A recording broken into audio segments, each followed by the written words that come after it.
Hello, Care and Prevention, and we are in Chapter 4, and we are going to be talking about injury prevention today. Injury care really starts in Chapter 7, which is in Module 5. And we want to begin with talking about the differentiation of risk factors that are involved with injury.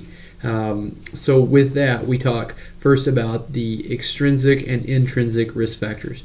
So what is an extrinsic risk factor? Well, this is things that would be more like our equipment that we use, the environment that we're going to participate in. Obviously, there is a substantial difference between playing a football game or practicing football outdoors or playing basketball indoors. The environment plays a big part, and probably depending on what semester you're taking this class, you would agree that it's very much a different ball game, no pun intended, when you play a sport outdoors versus indoors. One of the other things is the type of activity, and that being that there is probably more risk involved in a sport like football than there is a sport.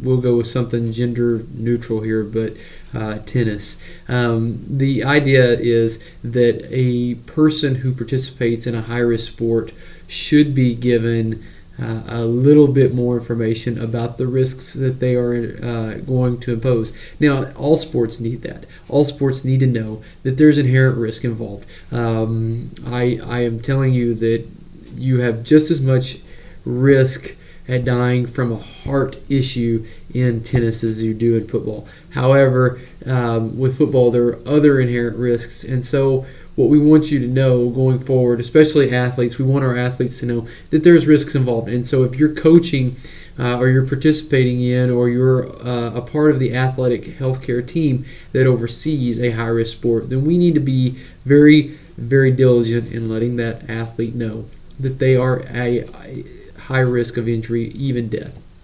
Now, some of the intrinsic factors that need to be looked at. First of all, I'm going to talk about age and gender.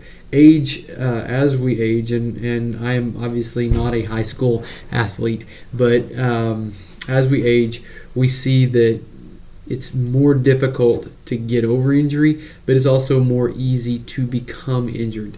The gender issue, we'll talk more specifically as we go into some of those injuries, but a quick preview, a female is 7 times more likely to tear her ACL than a male. Lots of reasons why. We'll get into that as well. Body size, that is and I'm going to get into this a lot today, but if a person doesn't have a lot of fitness and they actually are overweight or underweight, they can become injured more than a person who has a healthy weight. And then the last thing I want to hit is injury history. A person who sprained their ankle once is probably going to sprain their ankle again, and it's important for us to know that. And then we need a venue to find out these things. So let's go into that now.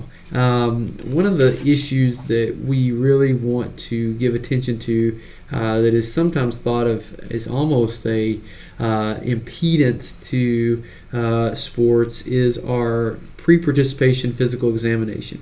Most of you who are athletes, you remember these. Maybe you've had one recently. But what we want to do is we want to set a model up where we are taking that athlete annually in, and we are looking at that athlete holistically. We're finding out what conditions that they've had, so if they have a pre-existing condition, so that we continue to document the progress of that condition. Also, we want to see what the current fitness and health is of that athlete today. We want to know if something indicates that that athlete may have had a change, and so we need to know what baseline they had before. A great example of this is annually listening to a person's heart. And as that doctor listens to that heart, they can identify certain things and let us know if maybe we need to do further testing, like maybe they need an echocardiogram to identify some things that are going on. These things save lives every year because we have a doctor who listens to a young person's heart and says, this person needs to go in for further testing. And then we find out that they had something going on that we may not have found out otherwise. Another thing about a pre-participation physical examination, the PPE, is that it does identify certain biological weaknesses. A lot of times we can identify if someone is weak here or weak there. Maybe they have a muscle imbalance because we do an orthopedic screen, and we can identify those things ahead of time, and then we can maybe do some things preventatively, conditioning wise, to address that for that specific individual. And so kind of going into that, I want to say this: a fit athlete is typically a healthy athlete.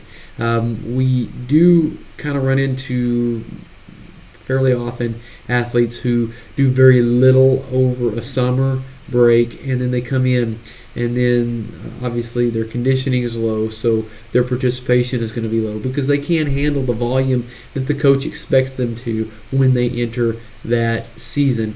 And so kind of going from that, what I would tell you is it's important to know several fitness principles so that you can move these athletes forward. Now, this class does not go into sport-specific fitness principles, but what I want to do is I want to kind of just briefly go over, aerobic fitness.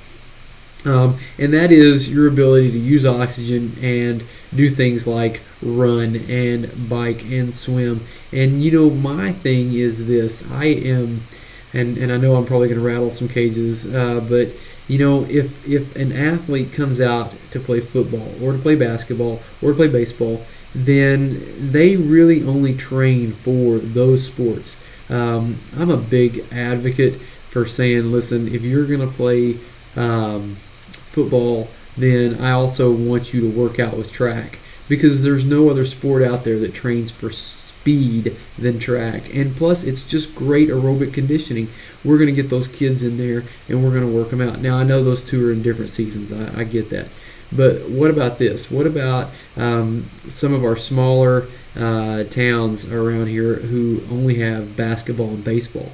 Well, if they can introduce cross country and put their baseball and basketball teams doing cross country early in the fall, they're going to come in with amazing fitness to basketball. And you know what? They're probably going to get injured less, and they're going to participate more, and they're going to be a lot more competitive just because they have that base fitness.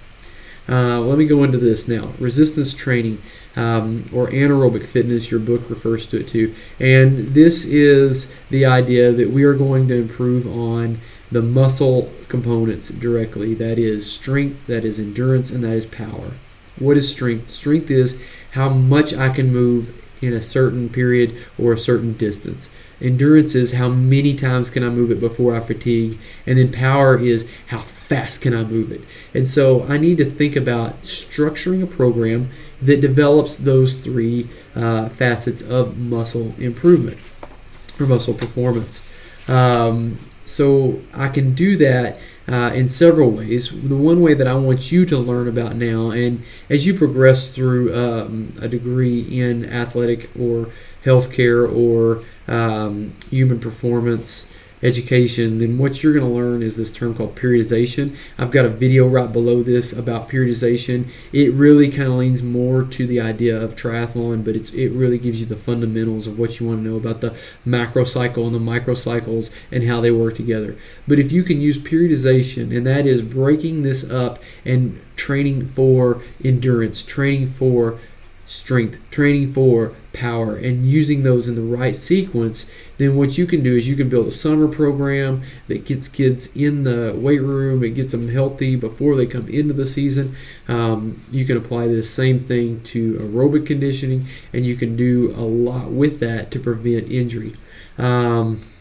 So my last thing is this, and that's stretching. And I want to kind of just touch briefly on this, and then I've got another video below periodization that talks only about one type of stretching. But I want to say this: static stretching has historically been used as a warm-up. And what we know, and data is coming in like crazy saying don't do this. What we're doing is we're setting a kid up for either poor performance or injury because we're leaving that muscle out there in a static stretch, and it's doing nothing to prepare them for the activity they want to do. Now, it's important that we warm up before we do our activity, but it's not important that we take and we stretch a muscle and hold it there for 10 seconds, 15 seconds, 20 seconds, and expect that to improve performance, because it just simply doesn't. And so this is a very well evidented concept. It's not something that your instructor is just spewing about here, but we want to do dynamic stretching. And what is dynamic stretching? Well, go on down, you'll find the video below. We're going to give you some examples of dynamic stretching, and that will help you to kind of understand what you can do. But a warm-up is what? A physiological warm-up of the body. And you'll see that the dynamic stretching is a pathway to warming up far better than static stretching is. So, that being said, let's consider those facets. Let's go in and let's prevent as much as we can. Kind of one more thing on the conditioning is this. It can be general or it can be sport specific. It's typically both. You'll see people from football to basketball doing very similar drills to get ready for their sport or get ready for their season in a dynamic way. And so we do very general warming up or conditioning, but we also do very sport-specific conditioning. And so as we go forward, consider what it is about the sport maybe that you're involved with or have been involved with or will be involved with that is very specific that you can do conditioning-wise. Hope everything's going well for you. I'll see you in Module 5.